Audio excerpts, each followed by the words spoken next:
ചെമ്മീൻ വെച്ചിട്ട് പുയിങ്ങപ്പത്തിലാട്ടാ ഉണ്ടാക്കുന്നത്.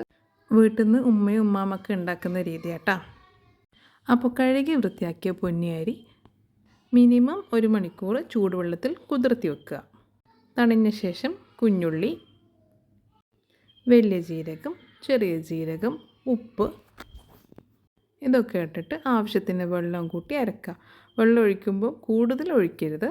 അതിന് കണക്കായിട്ട് മിക്സിയിൽ എത്രയാണോ നമ്മളിടുന്നത്, മിക്സിയുടെ ജാറിൽ എത്രയാണോ നമ്മളിടുന്നത് അതിന് കണക്കായിട്ട് വെള്ളം ഒഴിച്ചിട്ട് നല്ല പേസ്റ്റ് പോലെ അരച്ചെടുക്കരുത്. ഒരു തരിതരിപ്പ് വേണം അരച്ചെടുക്കുമ്പോൾ. അപ്പോൾ ഓരോ ബാച്ചായി അരച്ചെടുത്ത ശേഷം അതിലേക്ക് അരിപ്പൊടി ഒന്ന് ടൈറ്റ് ആവാൻ വേണ്ടിയിട്ടാണ് അരിപ്പൊടി ഉപയോഗിക്കുന്നത്.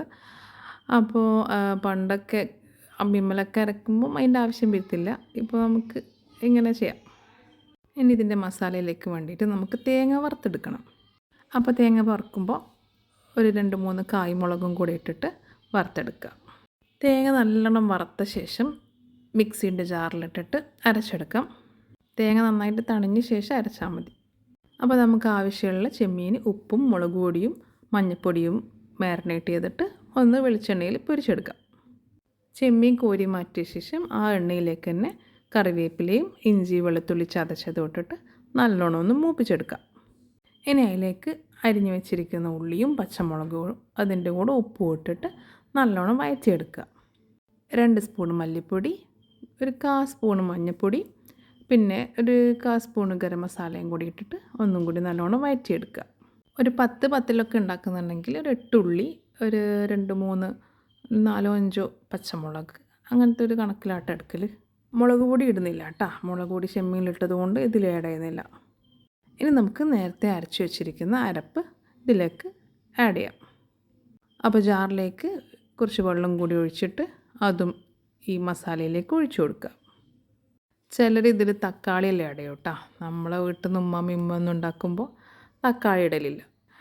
ഈ ലൂസ് കൺസിസ്റ്റൻസി നല്ലോണം ടൈറ്റായി വെള്ളമൊക്കെ വറ്റി എണ്ണ തെളിഞ്ഞ് വരണം. ഈ ചെമ്മീൻ്റെ കുറച്ച് ഓയിലിങ്ങനെ വന്ന് നിൽക്കുമല്ലോ, അതും കൂടി ഒഴിച്ചു കൊടുത്താൽ നല്ല ഫ്ലേവർ ഉണ്ടാവും. ഇതിലുള്ള വെള്ളം മൊത്തം വറ്റി ഡ്രൈ ആയി വരണം. അപ്പോൾ നമ്മളെ മസാല റെഡിയായി. നമ്മൾ ചെമ്മീൻ ഇതിലിടില്ല കേട്ടോ. ചെമ്മീൻ പത്തിലിൻ്റെ മേലെ ഓരോന്നോരോന്നായി വെച്ച് കൊടുക്കുക ചെയ്യുക. അപ്പോൾ നമുക്കിനി ഇത് പരത്തിയെടുക്കാനുള്ള പണി നോക്കാം. അതിന് വേണ്ടിയിട്ട് കഴുകി തുടച്ച വാഴയിലയിലേക്ക് കുറച്ച് ഓയിൽ സ്പ്രെഡ് ചെയ്ത് കൊടുത്തിട്ട് ഓരോ ബോൾസ് ആക്കിയിട്ട് രണ്ടിലും പരത്തിയെടുക്കുക. ഒന്ന് കുറച്ച് വലിപ്പം വേണം, ഒന്ന് അതിനേക്കാളും കുറച്ച് ചെറുതായിരിക്കണം പരത്തിയെടുക്കുന്നത്. വലിയ പത്തിൽ ടോപ്പിംഗ് ആയിട്ടാണ് ഉപയോഗിക്കുക. അപ്പോൾ അതിൽ കുറച്ച് മസാല ഒന്ന് സ്പ്രെഡ് ചെയ്ത് കൊടുത്താൽ മതി. ചെറിയ പത്തിൽ കുറച്ചധികം മസാല ഇട്ട് കൊടുത്ത് അതിൻ്റെ മുകളിൽ ഓരോ ചെമ്മീനായിട്ട് വെച്ച് കൊടുത്തിട്ട് ടോപ്പിംഗ് വെച്ച് കൊടുത്ത് പ്രസ് ചെയ്ത് കൊടുക്കുക. എന്നിട്ട് ആവി ചെമ്പിൽ വെച്ചിട്ട് ആവി കയറ്റി കുക്ക് ചെയ്തെടുക്കാം.